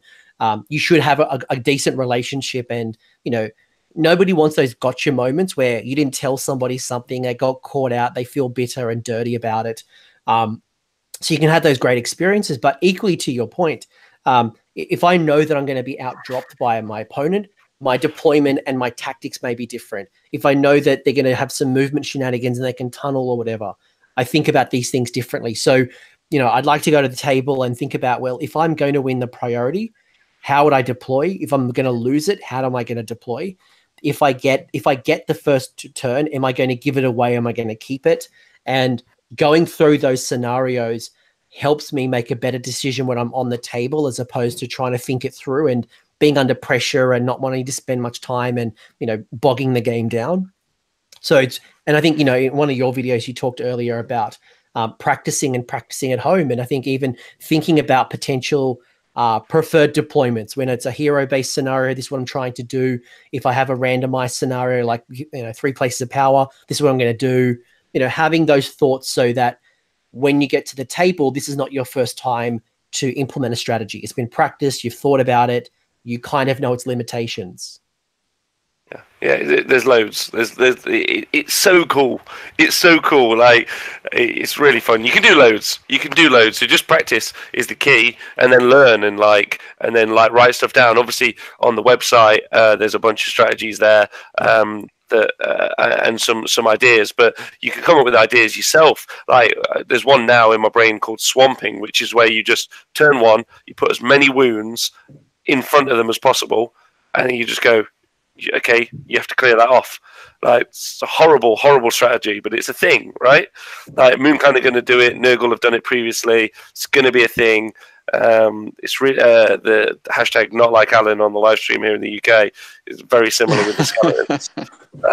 So yeah, it's so fun to play games and practice a little bit so that you're actually playing the game as opposed to trying to just go through the motions of being a part of the game, because they're different skill sets. Well, yeah, one's a skill set. And a great example is before I chose the Mork's Mighty Mushroom Nuke, you roll 6d6 to see how far the casting distance is. I sat there for a good 10 to 20 minutes and practiced rolling 6d6 because I wanted to know what my average figure was going to be. So when I do throw out the nuke, I'm not disappointed that it didn't reach where I needed to be. I've got intelligence on its limitations and its potential, and I think that's just one of lots of examples of knowing what things can and can't do and what situations I can deploy a strategy and which ones aren't. And I think that's where the workbook is super awesome, to just get that that familiarity in the language as well to explain what things do. So I highly recommend check out the Honest Wargamer website, look at lists, look at the workbook, go through the workbook. You will be better prepared for CanCon, but also any event. And, you know, when you go into list design and you post analysis and what worked, what didn't work. And for me, for anyone who's followed my channel, I'm going to Adepticon as well. So that's 6 weeks or 8 weeks after CanCon. So I'm going to go through 6 games at CanCon, see how my army performs, and then think about what changes I need to make and then practice leading up to Adepticon. So it's been a wonderful resource for me. I'm glad I could help. I'm going to help. Yeah, I'll also be there you, with Rob. you. Oh, it's fine. It's fine. And hopefully, once I get this kind of couple of months of live streaming out of the way, then also there'll be some revisions and some more being added to that, which is going to be super fun. So, and I'd like to expand the tactic guides on the website as well. But that's what I'm hoping to be out there and talk to all you guys in Australia, and then when I'm in America and everywhere else, in Ireland, the week after Northern Ireland. Because after CanCon, Honest Wargamers goes straight to Northern Ireland the weekend after for the team tournament over there. So that's super exciting. So just loads of different communities with loads of gamers, because everyone's going to have better ideas, I think, than me. They can just tell me. Then I can write them in the book and pretend it was my idea. So thanks. Bro, I think we call it taxing. Like I tax the items. Like we're all growing together as a community. I think that's evident, and everyone's working together and helping. So no, kudos, and that's why I'm so lucky to have both of you to think about this game differently. And I think about when I first started playing Warhammer back in like 3rd and 4th edition. Like I had no strategy, I had no ideas. I picked models that I liked. I pushed things forward. I didn't quite understand why things worked or why it didn't work. You know, I probably had weird expectations that, you know, I'd go into a match and I think that I should win it. Like it's a 50-50 chance when I should win. But when I'm in these situations and I'm against the odds, I should recognize those situations and adapt and change my approach accordingly. And I think that's why the data and the workbook have been so powerful and helpful. So I'm sure I'll find a way to publish. I'll talk to Clint about the data and how we get this out to the masses. But I hope everyone who's been watching this either live or catches up on the replay, finds this valuable and thinks about how they apply data into their strategy. Is there anything else you guys wanted to share before we wrap things up? I know it's probably sleep time for Rob. Does Rob ever sleep? That's the question. Rarely. It's just always when I'm not replying to messages. So most of the day. I just want to say thank you to LLV as well, because the punditry that I do, I think I feel like it's quite natural for me to do and seems fairly easy. But putting the stats together is something I could never do. I just don't have the patience to do something like that. So that helps loads, because then you get some really great stats and info. And I think the people who, especially at that kind of tier where they want to take Darkling Covens, and they, like you said, Coach, not understanding why they lose. I think that's the main premise of the Honest Wargamer was always helping people manage their expectations, like trying to find fun, giving fair reviews, but also just being like, look, here's a crazy idea, or look, this doesn't do that well in this situation, or it does do really well in this situation. And that's always been the process, and the stats have always helped that significantly. So I'm really excited by them. And then also thank you to everyone in Australia. Really looking forward to seeing you and sweating profusely. Don't take the flannels. No, and also, Coach, thanks so much for having me on the show. You're an angel. No, it's absolutely my pleasure, and I know the chat really appreciates it. And they love the love and support that the Australian community has been getting from you, not only today but since you really launched us. And I remember still to this day the interactions we had when you very first started on Warhammer Television, and you know the amount of love and support to Australia. So. I think we all can't wait to finally meet face to face at CanCon, and I'm sure there'll be a lot of shit talking and banter, and we'll make you honorary residents. And I can't wait. It's going to be great. I think it's going to look forward to. We're going to have a barbecue. We're all going to talk shit. Please wear something appropriate. LLV, you'll be at CanCon 2020. We'll book your ticket already. Just give us your credit card details. Yeah. I'm sure the missus and the kids are gonna love that. Yeah, I'll Mate, let it's them know. summer. There's beaches.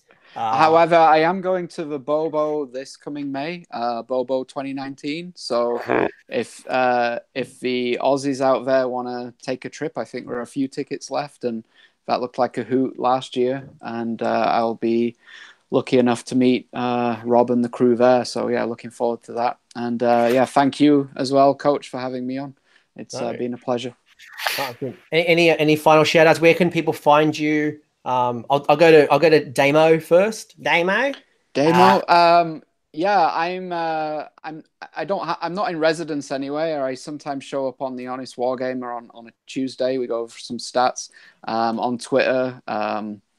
LLV_Damien on Twitter, and yeah, I'm just out and about. If you run a TO, if you are a TO and run a tournament, and I haven't poked you yet and asked you for results, please do get in touch. Send me as much information, results as possible. I always enjoy speaking with TOs and typing in all those numbers into those spreadsheets. Also, please, someone play Tamarkan's Horde. That was even my next point, is make sure we get some Tamarkan, and let's find if there's any other armies that haven't got representation. Let's make Damo work. What's this, LLV? Look at this. Guess who's taking this to a tournament next, just to wreck your day? Look at this little fella. Killing me. You've got a War Mammoth out there. You've got that. You're like you're a War Mammoth, right? Yeah. I really love Warhammer. I don't know if you know that. Super into it. It's just cool. I got loads. Yeah, I got a Tamarkan's Horde army. I could put one on the table, especially if it just winds LLV up. That's worth it. Worth losing 5 games, because this is the worst army by a country mile. Like, there's nothing worse than this army. An army of those toads. You've got that thing. Like, let's do it. Let's everyone fluff the results so you win. Well, I'll just make my own event and win it. That's the key. That's the trick. No, and you know, if you are living under a rock and you haven't heard our subtle reference to your website probably about a million times on this show, Robbo, where can people find you? Dark alleys. No, the Honest Wargamer, honestwargamer.com, but also Twitch. My favorite thing is when you jump on Twitch. It's my favorite. So we got live shows, actually all through the week now, Monday to Friday. We've even got old Dispossessed Dan now has his own Australian show every Friday. So if you think, do you know what, I can't stand those colonials talking at me, you can listen to one of your own. Say things that I don't understand, and talk about a rubbish army, the Dispossessed. But yeah, so that's cool. We talk AoS Mondays, and also Tuesdays we talk the stats. And the stat show is also cool. Me and LLV like it when you jump on us with the stats and ask some questions, because sometimes we can say stuff, but asking questions of those stats is also, that's actually really interesting. Yeah. Love it. The last things I'll probably shout out is Doom and Darkness has 3 more videos to go through the list reviews. Tonight, I believe tonight, check Twitter, check out Doom and Darkness Twitter. He's got the time for your area, but I think it's 10 o'clock Australian time or Sydney time. He's got the Death Review, followed up by Destruction, and followed by Chaos. And he's got some cracking people who are going to review them with him. So check it out. Let's see what they think of your armies, and let's go deeper into some of these data points. If you're not subscribed to the channel, make sure you subscribe, leave your comments, let both Damo and Robbo know how much you love them on the twits. It's been a pleasure. Thank you both.